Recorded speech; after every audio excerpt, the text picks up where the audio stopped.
Hey, welcome back to our channel. In this video I will show you how to turn on private account on X.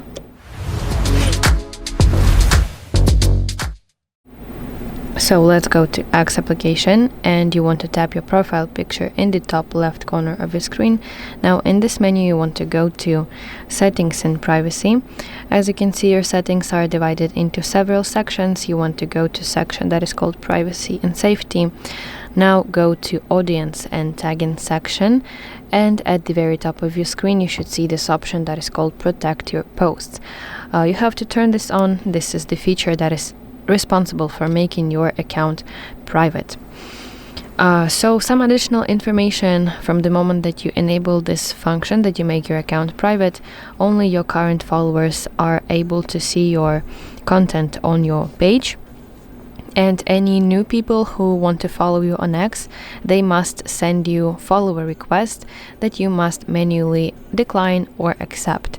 So let me show you how to do it. You have to tap your profile picture, and in this menu you should see here different functions. You want to tap on follower requests, and from here you can manage your new followers. You can accept them or decline them. So that's it. Thank you for watching. If you found this video helpful, please like it and subscribe to our channel to see more content like this.